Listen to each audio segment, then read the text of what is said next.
আসসালামু আলাইকুম। নতুন একটি সিরিজ পর্বে আপনাকে স্বাগতম। আজকে আমাদের আলোচনার বিষয় হলো ফর্টিগেট ফায়ারওয়াল। ফর্টিগেট ফায়ারওয়াল কি, কেন ব্যবহার করব, এটার উপকারিতা কি, অপকারিতা কি, এটার মূল্য কত, কিভাবে কনফিগারেশন করবেন, এইসব বিস্তারিত বিষয়গুলো নিয়ে আলোচনা করব। তো সর্বপ্রথম আমরা জেনে নেই ফর্টিগেট ফায়ারওয়াল কি। আসলে FortiGate Firewall একটি উন্নত নেটওয়ার্ক সিকিউরিটি ডিভাইস যা নেটওয়ার্কের মাধ্যমে ডেটা ট্রান্সফার এবং নেটওয়ার্কের সুরক্ষা সম্পর্কে কাজ করে। এটি বিভিন্ন সুরক্ষা ফিচার এবং বিভিন্ন টুলস সরবরাহ করে, যেমন ফায়ারওয়ালিং, ভ্যান্ডালিজম, অজানা নিয়ন্ত্রণ, অজানা প্রবেশ নিয়ন্ত্রণ, ভাইরাস এবং ম্যালওয়্যার স্ক্যাম, ওয়েব ফিল্টারিং এবং অ্যাক্সেস কন্ট্রোল। FortiGate Firewall সাধারণত কি কি উদ্দেশ্যে ব্যবহার করা হয়? আমি সূচনার মাধ্যমে বললাম, এটা আমাদেরকে একটা বিশেষ সুরক্ষা প্রদান করে, আমাদের অফিসকে, আমাদের নেটওয়ার্ককে, আমাদের সার্ভারকে একটা বিশেষ সুরক্ষা প্রদান করে। এরপর হচ্ছে ওয়েব ফিল্টারিং। ওয়েব ফিল্টারিংটা কি? সে আপনার অফিসে, আপনি একটা লার্জ কোম্পানিতে চাকরি করেন, সেখানে প্রায় 100 বা 200 বা 500 ইউজার আছে। এই ইউজাররা বিভিন্ন ওয়েবসাইট ব্রাউজ করতেছে, তারা বিভিন্ন ক্র্যাক ফাইল সহ সফটওয়্যার ডাউনলোড করতেছে বা বিভিন্ন কিছু করতেছে, তারা কিন্তু বোঝে না, সাধারণ ইউজার, যে এটার মধ্যে কোনটা আমার নেটওয়ার্কের জন্য ক্ষতিকর, কোনটাতে ম্যালওয়্যার আছে, কোনটাতে ম্যালওয়্যার নাই। তারা কিন্তু এই জিনিসটা বোঝে না। তাহলে তারা কি করতেছে, স্বাভাবিকভাবে একটা অ্যাডভার্টাইজ দেখতেছে, ক্লিক করতেছে, সফটওয়্যার ডাউনলোড দিচ্ছে, আবার এটা ইনস্টল করতেছে। এতে করে কি হলো, তার কম্পিউটারে সে ম্যালওয়্যারটা ছড়িয়ে গেল। তার কম্পিউটারে অনলি ছড়িয়ে গেল না, এই এমন কিছু ম্যালওয়্যার আছে, এমন কিছু ভাইরাস আছে যেটা টোটাল নেটওয়ার্কের মধ্যে আপনি স্প্রেড করতেছেন। এমন হয়েছে, দেখা যাচ্ছে যে একটা পিসি থেকে পার সেকেন্ডে আপনার 20 জিবি বা 100 জিবি ডেটা ব্রডকাস্ট করতেছে। এতে করে ওই অফিসের বা ওই অঞ্চলের ওই টোটাল নেটওয়ার্ককে আপনার স্লো করে দিচ্ছে। তাহলে আমরা এখন কি করতে পারবো? এই ফায়ারওয়াল যদি ব্যবহার করি, তা আমরা এটা ওয়েব ফিল্টারিং করতে পারবো। ফায়ারওয়ালের কিছু ফিচার আছে, কিছু টুলস আছে। এই টুলস গুলা ব্যবহার করলে আমরা, একজন ইউজার ইচ্ছা করলে কিন্তু সব ওয়েবসাইটে যেতে পারবে না বা সব ওয়েবসাইটে সে অ্যাক্সেস পাবে না। সাধারণত বেশিরভাগ ওয়েবসাইটে অ্যাক্সেস পাবে যে ওয়েবসাইটটা নেটওয়ার্কের জন্য ক্ষতিকর, যে ওয়েবসাইটে ম্যালওয়্যার আছে, যে ওয়েবসাইটে ফিশিং আছে। আপনি যখন ব্রাউজারে ক্লিক করবেন, ওই সাইটটাতে ক্লিক করবেন, তখন আপনাকে একটা মেসেজ দিবে। তখন দেখবেন ওই সাইটটা ওপেন হবে না। তখন বলবে যে আপনি সিস্টেম অ্যাডমিনিস্ট্রেটরের সঙ্গে যোগাযোগ করেন, এই সাইটে প্রবলেম আছে বা এটা যে আমরা রিস্ক করতে পারতেছি না, এই ধরনের ভাইরাস এবং ম্যালওয়্যার স্ক্যান করবে। আপনি যেটাই করেন না কেন, আপনার নেটওয়ার্ক থেকে আপনি যখন বাইরে অ্যাক্সেস করবেন বা ইয়া করবেন, তখন আপনার এর ইনকামিং এবং আউটগোয়িং উভয় ক্ষেত্রেই তারা দেখবে, এই ফায়ারওয়ালটা আপনাকে মনিটরিং করবে যে এখানে আপনার ভাইরাস বা ম্যালওয়্যার কি আছে। এরপর হচ্ছে প্রোটোকল অনুমতি নিয়ন্ত্রণ, অর্থাৎ আপনার পাবলিক আইপি। যেমন আমরা যদি মাইক্রোটিকে একটা পাবলিক আইপি বসাই বা কোনো রাউটারে বসাই, তখন এই পাবলিক আইপিটা আমরা হ্যাকাররা বাইরে থেকে পিং করে এটাকে স্ক্যান করে, এটার বিভিন্ন ওয়ে তারা খুঁজে বের করে যে এটাতে কিভাবে অ্যাক্সেস করা যায়। অনেক হ্যাকার এটা বা এইচটিটিপির মাধ্যমে অ্যাক্সেস করার চেষ্টা করে, রাউটারে অ্যাক্সেস করে বা বিভিন্ন ভাবে। যদিও বা মাইক্রোটিক রাউটার থেকে আপনি পাবলিক আইপি কে ক্লোজ করে রাখা যায়, কিন্তু তারপরে এই সিকিউরিটির ক্ষেত্রে মাইক্রোটিক রাউটারে বেশ কিছু সীমাবদ্ধতা আছে। মাইক্রোটিক সিসকো রাউটারের ক্ষেত্রে বেশ কিছু সীমাবদ্ধতা আছে। এখন হচ্ছে আসলে নতুন প্রযুক্তি, নতুন যুগ।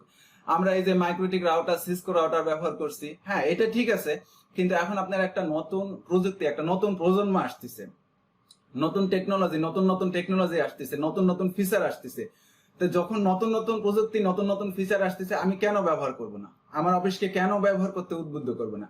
যেখানে আমার সার্ভার আছে, যেখানে আমার ডেটা সেন্টার আছে, যেখানে আমার সফটওয়্যার পরিচালিত হচ্ছে একটা পিসি থেকে, আমার অফিসের একটা পিসি থেকে এটা পরিচালিত হচ্ছে, তাহলে আমার এই পিসিটার সুরক্ষা দেওয়ার দায়িত্বটা কার? একজন সিস্টেম অ্যাডমিনিস্ট্রেটর বা একজন সিকিউরিটি অফিসারের, সাইবার সিকিউরিটি অফিসারের এই দায়িত্বটা। তাহলে আমরা মাইক্রোটিক রাউটার এবং সিসকো রাউটারের পরিবর্তে আমরা ইচ্ছা করলে ফায়ারওয়াল ব্যবহার করতে পারি। আবার আপনি এরকমও ব্যবহার করতে পারেন, আপনার অফিসে মাইক্রোটিক রাউটার আছে, সিসকো রাউটার আছে। এই মাইক্রোটিক এবং সিসকো রাউটারের পরে, মানে আপনার আইএসপি থেকে যে কানেকশনটা আপনাকে দিচ্ছে, আইএসপি রাউটার থেকে যে কানেকশনটা আসছে এবং আমাকে যে একটা সিরিজ দিচ্ছে 110.19.20. হয়তো /28, আমাকে যে সিরিজ আইপিটা দিচ্ছে, এই যে পাবলিক আইপিটা, এই পাবলিক আইপিটা আমি আমার ফায়ারওয়ালে ডিপ্লয়মেন্ট করব, ইমপ্লিমেন্ট করব, এবং আমার ফায়ারওয়াল থেকে রাউটার থেকে সুইচ থেকে আমার ক্লায়েন্ট স্টেশন গুলো ভাগ হয়ে যাবে। এখন কথা হলো যে আমি একটা বিষয় আপনাদেরকে ধারণা দেই। দেখেন, আমি একটা চিত্র সম্পর্কে বর্ণনা করি। ফর এক্সাম্পল, আপনি একটা কোম্পানিতে চাকরি করেন, একটা লার্জ কোম্পানিতে চাকরি করেন। আপনার কোম্পানিটা মনে করেন এটা একটা বৃহৎ হসপিটাল বা একটা গার্মেন্টস বা কোনো মাল্টিন্যাশনাল কোম্পানি। তাহলে এই কোম্পানিতে আপনি একজন সিস্টেম অ্যাডমিনিস্ট্রেটর বা নেটওয়ার্ক ইঞ্জিনিয়ার হিসাবে আছেন। তাহলে এই কোম্পানিটার চিত্র কেমন হয় আমি এটা একটু আপনাদের সঙ্গে শেয়ার করি। দেখেন, এটা হচ্ছে আমাদের আইএসপি গ্লোবাল ইন্টারনেট। আইএসপি থেকে একটা রাউটার আপনার অফিসে দিতে পারে অথবা তাদের নিয়ন্ত্রণে থাকতে পারে। এটা একটা রাউটার। এই রাউটার থেকে আমাদের এটা হচ্ছে ফর্টিগেট এটা আমাদের ফায়ারওয়েল। এই ফায়ারওয়েল থেকে আপনার অফিসের চিত্রটা কেমন হয় আমি একটু দেখাই। এখান থেকে এখানে আপনাদের এটা ল্যাব, এটা আপনাদের ল্যাব ডেটা সেন্টার। এই ডেটা সেন্টারের সঙ্গে এখানে আমি সার্ভার একটা দেখাইছি, আসলে একটা না, এখানে আপনার কয়েকটা সার্ভার থাকতে পারে, বিভিন্ন সার্ভার থাকতে পারে, মেইল সার্ভার থাকতে পারে, এফটিপি সার্ভার থাকতে পারে, আপনার সফটওয়্যারের ডেটাবেস থাকতে পারে, সফটওয়্যারের অ্যাপ্লিকেশন থাকতে পারে, বিভিন্ন সার্ভার এখানে থাকতে পারে। তারপরে এটা কি, এটা হচ্ছে আমাদের একটা সুইচ। দেখেন, এটা হচ্ছে আমাদের সিসকো সুইচ। কত পোর্টের সুইচ? এটা একটা 24 পোর্টের সুইচ। অর্থাৎ আমার আইএসপি থেকে যে ইন্টারনেট আসলো, প্রথমে ইন্টারনেটের আমাদের পাবলিক আইপিটা এখানে আসলো ফর্টিগেট ফায়ারওয়েল থেকে আমি একটা কানেকশন করলাম সিসকো সুইচ থেকে এখন আমি এটাকে বিভিন্ন জায়গায় আমার সেন্টারগুলোকে আমি ভাগ করে নিলাম।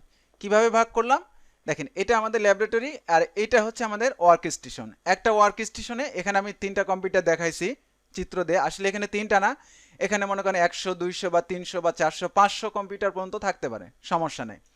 এরপরে দেখেন আপনার অফিসে কি কি থাকতে পারে আর কি কি ডিভাইস থাকতে পারে।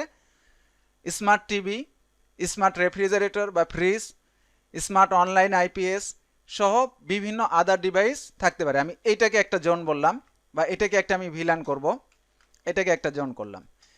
এরপরে দেখেন এখানে হচ্ছে আপনাদের আর একটা জোন।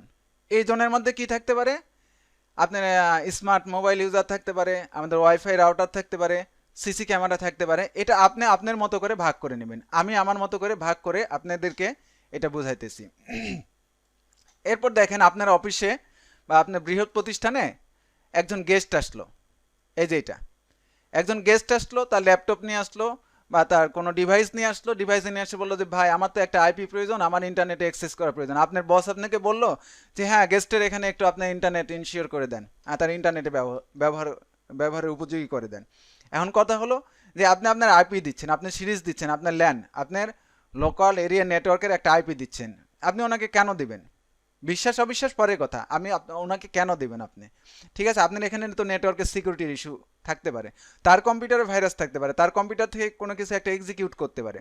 হ্যাঁ, যদি পারুক না পারুক সেইটা বড় কথা না, কথা হলো আমি আমার নেটওয়ার্ককে সিকিউর রাখবো। কিভাবে রাখবো? তার জন্য আমি একটা এক্সট্রা ভিলান করব, তার জন্য আমি একটা এক্সট্রা ডিএসসিপি আইপি সিরিজ করব, যেই সিরিজে শুধুমাত্র সেটা যখন কানেক্ট করবে সে একটা নির্দিষ্ট আইপি পাবে, নির্দিষ্ট একটা সময় পর্যন্ত ব্যবহার করার পর সে লগ আউট হয়ে যাবে। তাহলে সে তার এই সিরিজ থেকে বাইরে কোথাও আমার এই ল্যানে বা আমার পাবলিক আইপির কোথাও সে অ্যাক্সেস করতে পারবে না বা আমার ডেটা সেন্টারে যেতে পারবে না। এরপরে দেখেন আপনার প্রতিষ্ঠানে কি থাকতে পারে আর কি কি থাকতে পারে। এখানে দেখেন আপনার প্রতিষ্ঠানে স্মার্ট বাল্ব থাকতে পারে, অর্থাৎ ইলেকট্রিক বাল্ব, স্মার্ট সুইচ থাকতে পারে, অর্থাৎ স্মার্ট ইলেকট্রিক কারেন্টের সুইচ থাকতে পারে, নেস্ট হ্যালো থাকতে পারে এবং আরও কিছু ডিভাইস থাকতে পারে। তাহলে আপনার একটা টোটাল অফিসের চিত্র কেমন? আপনার অফিসে একটা ডেটা সেন্টার আছে, স্মার্ট টিভি আছে, আইপিএস আছে, ফ্রিজ আছে, ওয়ার্ক স্টেশন আছে, সিসি ক্যামেরা আছে, ছোট ছোট রাউটার আছে এবং আপনার স্মার্ট কিছু ডিভাইস আছে আর গেস্ট আছে। তাহলে আমি এগুলোকে কয়টা জনে ভাগ করছি এখানে? 1 2 3 4 5 6। আপনিও আপনার অফিসকে, আপনার লার্জ কোম্পানিকে বা আপনার মাল্টিন্যাশনাল কোম্পানিকে আপনি এভাবে ভাগ করতে পারবেন। তাহলে এতে সুবিধা হলো কি, আমার এই সিসি ক্যামেরার নেটওয়ার্কে যে ভিলান থাকবে বা যে জোনটা থাকবে সে আমার ডেটা সেন্টার অ্যাক্সেস করতে পারবে না। আমার এই যে স্মার্ট টিভি যে সিরিজগুলো থাকবে, smart TV, smart fridge, IPS, এগুলো কি করবে? সে এখানেও অ্যাক্সেস করতে পারবে না, সে এখানেও অ্যাক্সেস করতে পারবে না, আবার সে এখানেও পারবে না। আবার আমার এই ডিভাইসগুলো যেগুলো থাকবে সেগুলো কোথাও অ্যাক্সেস করতে পারবে না। এইভাবে আমরা আমাদের অফিসটাকে ম্যানেজ করতে পারি, তাহলে আমাদের অফিসটা সুরক্ষিত থাকবে। এখানে আরেকটা কথা বলে রাখি, আপনার এখানে একটা প্রাইভেট আইপি আছে ল্যাবে। এই প্রাইভেট আইপি তো বাইরে থেকে রিস্ক করতে পারবে না। সে মনে করেন এখানে একজন সফটওয়্যার ইউজার বা আপনাদের প্রোগ্রাম ইউজার, হ্যাঁ, সে কি করতেছে, সে আমাদের একটা সফটওয়্যারে সে অ্যাক্সেস করার চেষ্টা করতেছে। এখন দেখা যাচ্ছে সে কি করবে, এখানে একটা আপনাকে প্রোটোকল মেনটেন করতে হবে, এখানে আপনি একটা সিকিউরিটি ইনশিওর করতে পারেন। সে ইন্টারনেটের মাধ্যমে আমার এই পাবলিক আইপিকে হিট করবে।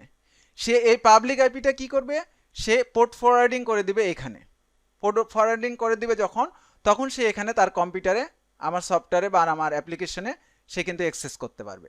এইভাবে আমরা আমাদের অফিসের সিকিউরিটিটা মেনটেন করব। তো আপনি আমাদের সাথে থাকুন, আমার সঙ্গে থাকুন, আমি আপনাদেরকে টোটাল স্টেপ বাই স্টেপ এই যে এই কাজগুলো কিভাবে করছি, ভিল্যান কিভাবে করব, কিভাবে রাউটার ফায়ারওয়েলে কনফিগারেশন করব, এই টোটাল বর্ণনাগুলো আমি আপনাকে স্টেপ বাই স্টেপ একটার পর একটা বোঝানোর চেষ্টা করবো। আসলে আমি একটা ফুল ভিডিও করব না, আমি পার্ট বাই করব, কারণ আমাদেরকে বিগিনার টু হিরো হতে হবে। যদি একবারে সব কিছু বুঝাই দেই, একবারে অ্যাডভান্স লেভেলে যদি কথা বলি, তাহলে আসলে বিগিনারদের অনেক প্রবলেম হবে। এই জন্য আমি পার্ট বাই পার্ট একটার পর একটা আপনাদেরকে বুঝাবো। আর যারা এখনও সিসিএনএ করেনি বা এমটিসিএনএ করেনি, তারা এই কোর্সগুলো করে আসুন, তাহলে এই পর্বগুলো বুঝতে আপনাদের অনেক সুবিধা হবে। আচ্ছা দেখেন, আমরা যখন ফোর্টিগেট ফায়ারওয়েল কিনি, তখন দেখেন এক জায়গায় লেখা থাকে ফোর্টিগেট, আরেক জায়গায় লেখা থাকে ফোর্টিনেট।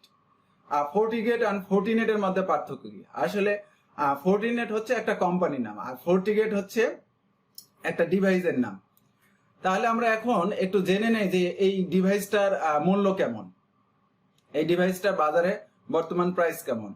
আমি এই যে গতকাল এই ভিডিওটা তৈরি করার পূর্বে গতকালকে আমি প্রাইম নেট কোম্পানিকে আস্ক করছিলাম, সার্ভিস প্রোভাইডার, যে আপনাদের 100F সিরিজের 20GB এই সিরিজে ফোর্টিনেট ফায়ারওয়েলের বর্তমান বাজার প্রাইস কেমন, আমাকে একটা সম্ভাব্য ধারণা দেন। তারা আমাকে বললো এইটার বাজার প্রাইস বর্তমান 6 থেকে 7 লক্ষ টাকা, 6 থেকে 7 লক্ষ টাকার মধ্যে পড়বে। এবং এটার আপনার একটা লাইসেন্স ফি আছে, এই লাইসেন্স ফি দিয়ে আপনাকে এটা ক্রয় করতে হবে। তাহলে এখন একটা প্রশ্ন আসে যায় যে ভাই আমার তো এত টাকা নেই, বা আমি তো রিসেন্ট আমি ডিপ্লোমা ইঞ্জিনিয়ারিং করছি বা সিএসসি করছি বা বিএসসি করছি, আমার তো এত টাকা নেই, তাহলে আমি কিভাবে প্র্যাকটিস করবো? বাংলায় একটা প্রবাদ বাক্য আছে, ইচ্ছা থাকিলে উপায় হয়। হ্যাঁ, যদি আপনার ইচ্ছা ও দৃঢ় আত্মবিশ্বাস থাকে, তাহলে আপনার দ্বারা সম্ভব। আসলে সবার অফিসে কিন্তু ফোর্টিগেট ফায়ারওয়েল নাই, বা আবার অনেকের অফিসে আছে ফোর্টিগেট ফায়ারওয়েল, কিন্তু আপনি তো এটা লাইভে আছে, এটা তো আপনি প্র্যাকটিস করতে পারবেন, এটা প্র্যাকটিস করতে গেলে একদম সব শেষ। তো আমার অনুরোধ থাকলো আপনারা লাইভে কিছু প্র্যাকটিস করবেন না, আমরা এখানে আপাতত ভার্চুয়ালি প্র্যাকটিস করব। ভার্চুয়ালি প্র্যাকটিস করার পর আপনি একটা ডিভাইস নিয়ে তখন এটা ফিজিক্যালি প্র্যাকটিস করতে পারবেন। জাস্ট আইপিগুলো চেঞ্জ করে দিবেন, জোন তৈরি করবেন, তাহলে এটা হয়ে যাবে। কিন্তু কখনোই আপনারা লাইভে প্র্যাকটিস করবেন না। আমি যখন ভিএমওয়্যারে প্র্যাকটিস করব, অর্থাৎ আমার ভিএমওয়্যারে যখন ফোর্টিগেট ফায়ারওয়েলের আইএসও ফাইল ইনস্টল করব, ইনস্টল করার পর পোর্ট 1 বা পোর্ট 2তে আমি যে আইপি দেবো এবং আইপি দেওয়ার মাধ্যমে ইন্টারনেটের কানেকশন ওকে করব এবং লোকাল পিসিগুলোতে ইন্টারনেট কানেকশন দিব, আমি যেই জায়গায় যে আইপিটা বসাবো, যে লোকাল আইপিটা বসায় ইন্টারনেট কানেক্ট ইনশিওর করবো, আপনি সেই জায়গায় আইএসপি থেকে সরবরাহকৃত সেই ব্লকের রিয়েল আইপিটি ওইখানে সেট করে দিবেন, তাহলে আপনাদের ফিজিক্যাল এবং ভার্চুয়াল লাইফের প্র্যাকটিস একই হয়ে যাবে। ভবিষ্যতে একজন সিকিউরিটি অফিসার হিসাবে আপনি বর্তমান বাজারে ভালো ভূমিকা রাখতে পারবেন। সবচেয়ে বড় কথা যে আপনাকে এটা জানতে হবে, যেহেতু আপনি background computer science and engineering, আপনি যদি আইটির লোক হয়ে থাকেন, আপনি যদি টেকনিক্যাল লোক হয়ে থাকেন, তাহলে নতুন প্রযুক্তি, নতুন জিনিস সম্পর্কে আপনাকে জানতে হবে। বর্তমান বাজারে আপনার মেধা যোগ্যতা টিকিয়ে রাখতে হলে আপনাকে অবশ্যই এই বিষয়টা সম্পর্কে জানতে হবে।